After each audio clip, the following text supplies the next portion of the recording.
Aujourd'hui, on va faire la correction d'examen d'essai numéro 5. Alors, tout d'abord, on commence par la lecture du texte. Notre texte est intitulé « La vaccination ». Je lis.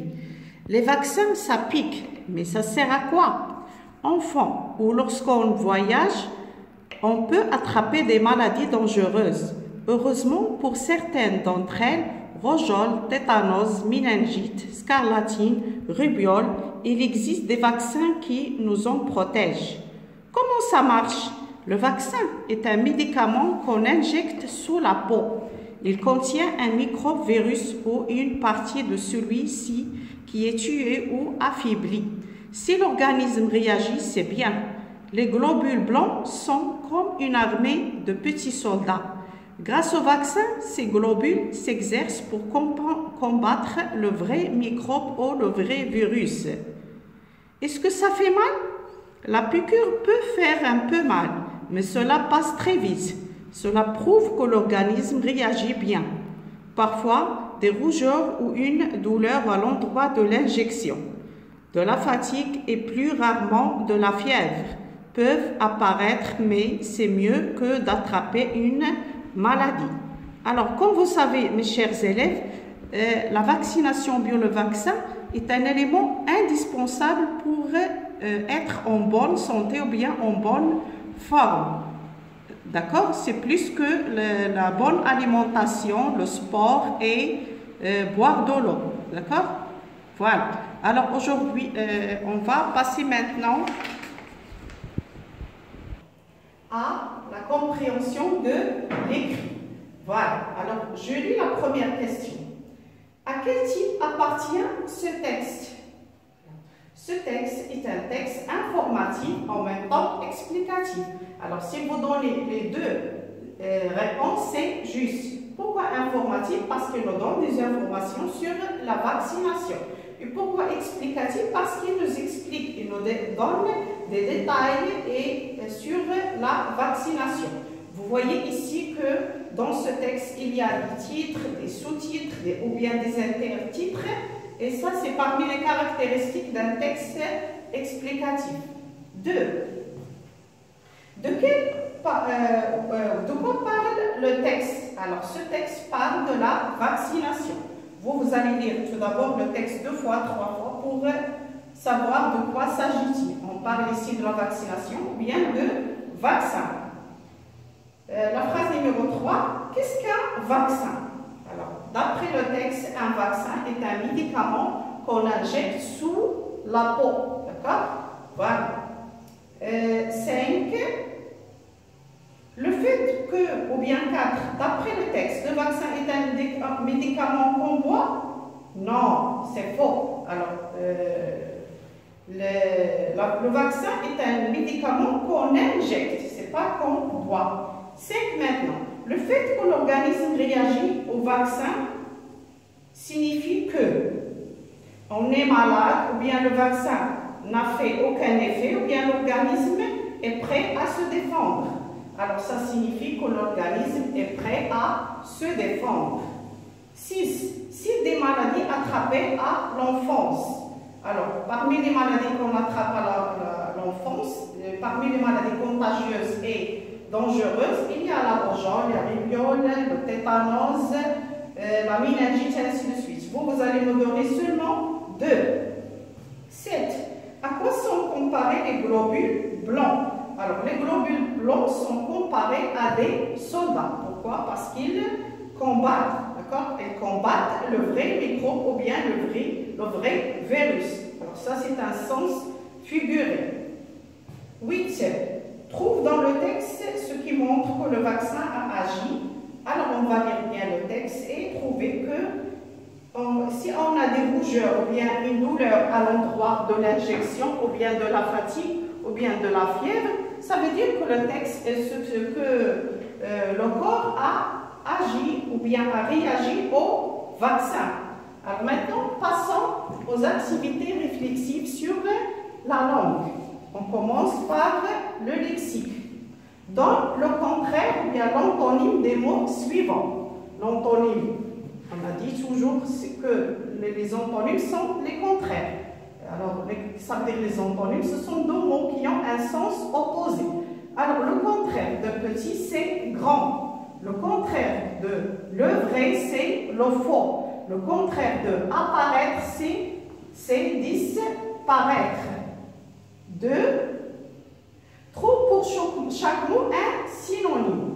Alors, les synonymes, c'est le sens opposé de mots contraires. Les synonymes sont des mots qui ont un sens, le même sens ou bien un sens très proche. Par exemple, ici, le mot dangereux, son sens c'est grave. Mais d'après le contexte, on peut trouver plusieurs sens à un mot. Et vous pouvez trouver ça dans le dictionnaire. C'est selon le contexte ou bien selon son sens dans la phrase. Protéger, c'est défendre. Le synonyme de protéger, c'est défendre ou bien préserver. S'exercer, on peut trouver le synonyme se préparer ou bien s'entraîner. J'ai dit toujours selon le contexte. Maintenant, grammaire, on passe à la grammaire. Transforme cette phrase en phrase interrogative avec inversion de sujet. Toutes ces maladies sont mortelles. Alors, c'est une phrase déclarative qui commence par une majuscule, se termine par un point. Alors, pour la transformer en phrase interrogative avec inversion de sujet, j'écris ici, toutes ces maladies sont-elles mortelles? N'oubliez pas, point d'interrogation. Alors, qu'est-ce que je vais faire? Je vais garder le groupe nominal. Le voilà. D'accord?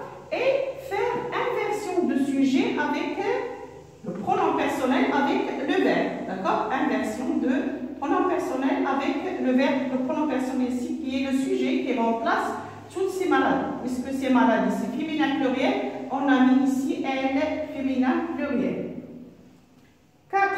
Encadre le COD et souligne le CL. La maman emmène son fils à l'hôpital pour le faire vacciner contre la rougeole. Alors, pour trouver toujours un COD, je pose la question, soit qui ou quoi après le verbe. Directement après le verbe. La maman emmène qui? Alors ici, il s'agit d'une personne. Je dois dire qui et pas quoi. La maman emmène qui? Son fils. Alors, son fils est un COD. Je l'ai encadré. D'accord? Où? À l'hôpital. Alors, je pose la question où pour chercher un CCL. Ça veut dire complément circonstanciel de lieu. Voilà. Pour le faire vacciner contre la rougeole. La question 5. Complète avec moins que ou bien plus que. Alors, ce sont des expressions de comparaison. Vous avez ressentir une petite douleur est grave d'attraper une maladie. Alors, ressentir une petite douleur est moins grave que d'attraper une maladie. Alors, ça, c'est une expression qui exprime un rapport d'infériorité. Ce n'est pas de supériorité. On ne peut pas dire ressentir une petite douleur est plus grave que d'attraper une maladie. Alors, ce qui est juste, c'est ressentir une petite douleur est moins grave que d'attraper une maladie. J'ai dit ici, on exprime un rapport d'infériorité. La question 5 transforme cette phrase en phrase impérative. Vous devez prendre soin de votre santé. Ça, c'est une phrase déclarative. Alors, qu'est-ce que je vais dire? Je vais dire prenez soin de votre santé. D'accord? Parce que vous avez ici dans la phrase déclarative, vous, la deuxième personne du pluriel. Alors, je dois conjuguer le verbe ici prendre à l'impératif, mais à la deuxième personne du pluriel. Prenez soin de votre santé. La question 7. Voilà. Exprime la cause des deux autres manières. Ces enfants ne tombent pas malades car ils sont vaccinés.